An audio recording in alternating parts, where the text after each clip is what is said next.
Welcome back. February 5th, 2021. Now comes the absurdity and virtue victimhood. Congresswoman Rashida Tlaib took the House floor yesterday to cry, so much so that Alexandria Ocasio-Cortez had to bring her Kleenex tissues as she stood next to her. She was crying because of how scared she was of the January 6th riots, though she was not there. She said, quote, "So what happened on January 6th? All I could do was thank Allah that I wasn't there. I have to tell you, the trauma from just being here, existing as a Muslima, is so hard. But imagine my team," she said, as she described her diverse staff. "I worry every day for their lives because of this rhetoric.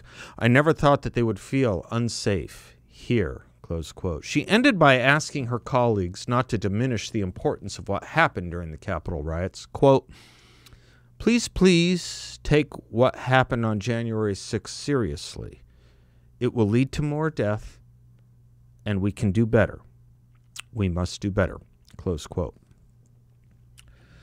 This from a woman who in 2016 had to be escorted out by security of a Donald Trump speech in Detroit as she was screaming at the audience, "You are all crazy," to a speech at the Detroit Economic Club because they were listening to Donald Trump. Police had to escort her out.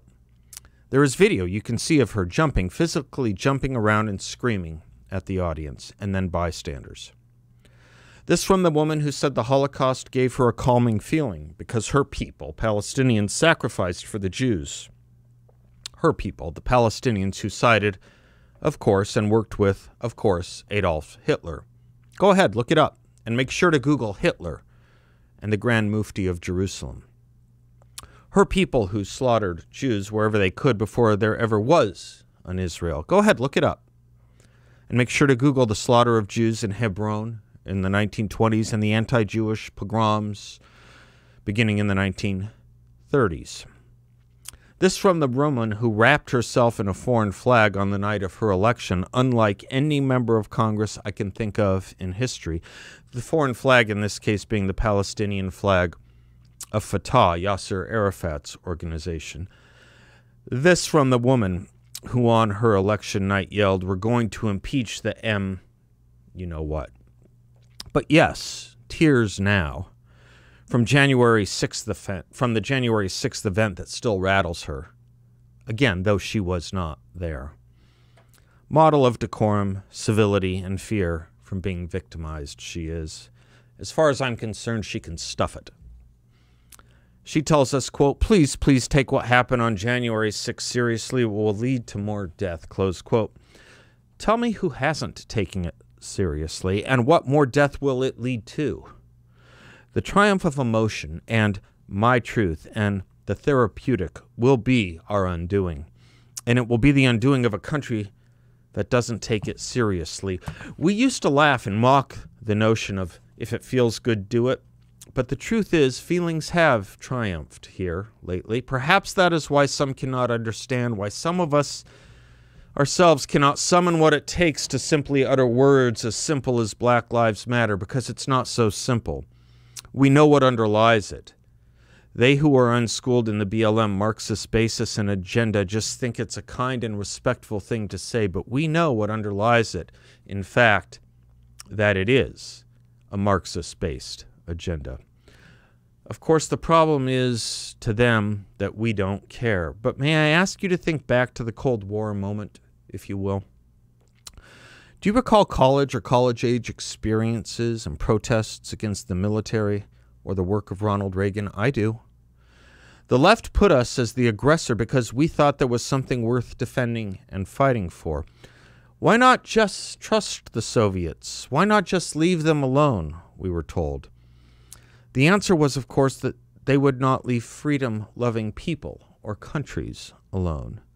And while they promised a workers' paradise, heaven on earth, if you will, the facts showed differently. It may not have felt good that we had to fight or defend with rough men ready to commit violence if needs be, as John Stuart Mill put it. But we knew Jimmy Carter was wrong and spoke something very wrong when, as president at Notre Dame University, he said that we must get over our quote-unquote inordinate fear of communism. You see analogs today, be they with China or Iran. Why not just trust them, leave them alone, and in the words of Barack Obama, stop hating on them? You know, trust those who engage in present-day slavery and genocide. You know, trust those who, as Amnesty International puts it, routinely engage in torture and lashings and persecutions of dissidents against all international norms of human rights. The interesting thing of how strong Jimmy Carter's notion was back then, when he was president, lecturing us we should get over our fear, our inordinate fear of communism, is he was ahead of his time. Fear, of course, being an emotion or feeling, but damn it, there were the facts. The invasions of other countries, the crushing of human freedom from religion to commerce. And we knew, too, then, as we know today, that just because one says something is the truth or uses the word pravda, Russian for truth, it doesn't mean it is the truth. By the way, you know who didn't have an inordinate fear of communism? Who had an ordinate fear? Those who lived under it. Not the nomenclatura. For them, it was all very good. So we live in an age of politics dominated again by the triumph of the therapeutic, where emotion and feelings mean more than facts and rationality. We see a few minutes of a video of something that doesn't look right and we rush to judgment. We know the facts will come out, probably inconvenient facts, perhaps, but facts, while still many will want to live and prefer to live in the illusion. But it is this very illusion that has kept tyrannical societies alive, just as it is illusion that keeps the left animated today. Compassion always comes easier than comprehension, as Jeane Kirkpatrick once wrote it. A feeling will always come easier than a serious thought. And what we are in, to borrow from Dr. Kirkpatrick again, is a political melodrama staged daily for credulous viewing audiences whose sympathies are quicker than their synapses. CNN thrives on this as much as propagandists in the socialist movement in America or abroad do. And let us not forget, Rashida Tlaib is a member of the Democratic Socialists of America. Does anybody ever ask why some Democrats are members of an organization called Democratic Socialists of America? Why not just be Democrats and have nothing to do with socialism? I think it means something. Evidently, very few others do. Does it matter that the Democratic Socialists of America have a banner of and make a point of celebrating Karl Marx's birthday every year? I do. Evidently, too many do not. I was reminded of something in thinking about this, that the Chicago Teachers Union, much in the news today, but last August, had a day of protest co-sponsored by the Democratic Socialists of America. They were working hand in hand, the union and the DSA. One also has to wonder about how fast things have changed in this country, where so many professionals in education, in the care of our children and our culture would feel and think so brazenly as to just put it right out there in the shop window that they, A, are comfortable with, and B, working hand in hand with an avowedly socialist organization, indeed the Socialist Organization of America. The DSA is not shy about what it believes either, including from their website the abolition of private enterprise, and also something very familiar to those who know something about the main plank, or one of the main planks in the BLM movement. As the Democratic Socialists puts it, they stand for, quote, restructuring gender and culture relationships to be more equitable, close quote.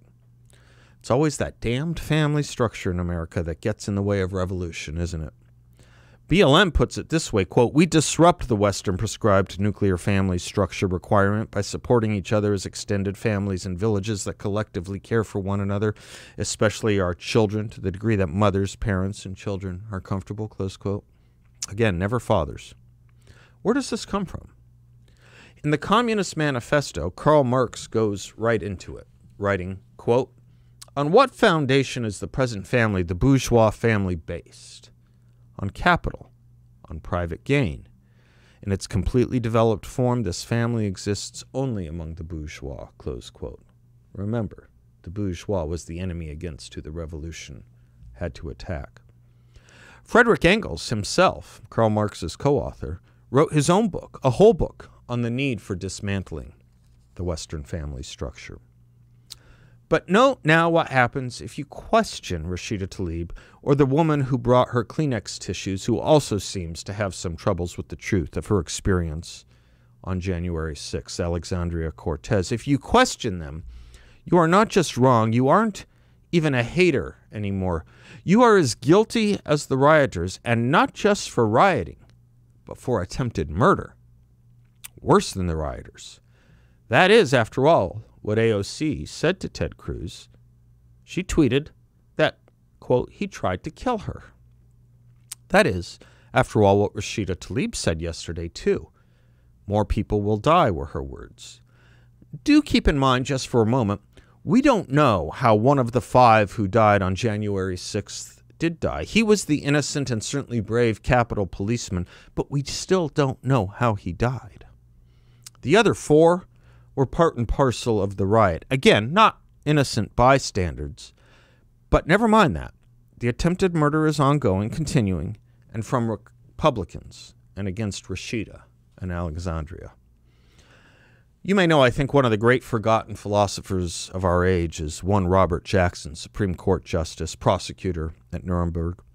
And today, just now, I think his words more important than ever. I conclude with them, quote, struggles to coerce uniformity of sentiment in support of some end thought essential to their time and country have been waged by many good as well as by many evil men. Ultimate futility of such attempts to compel coherence is the lesson of such every effort from the Roman drive to stamp out Christianity as a disturber of its pagan unity, the Inquisition as a means to religious and dynastic unity, the Siberian exiles as a mean to Russian unity, down to the fast-failing efforts of our present totalitarian enemies. Those who begin coercive elimination of dissent soon find themselves eliminating dissenters. Compulsory unification of consent achieves only the unanimity of the graveyard. It seems trite, but necessary to say that the First Amendment to our Constitution was designed to avoid these ends by avoiding these beginnings. There is no mysticism in the American concept of the state or of the nature or origin of its authority. We set up government by consent of the governed, and the Bill of Rights denies those in power any legal opportunity to coerce that consent, close quote. In short, be not afraid. If they can speak their truth, we can speak the truth. Hell, if it helps, we can even call the truth our truth. But let's not let the therapeutic triumph, because feelings can be very wrong, just as Rashida Tlaib and Alexandria Ocasio-Cortez are very, very wrong. Do not let them win. Or, I probably should say, triumph. I'm Seth Leibson. We'll be right back.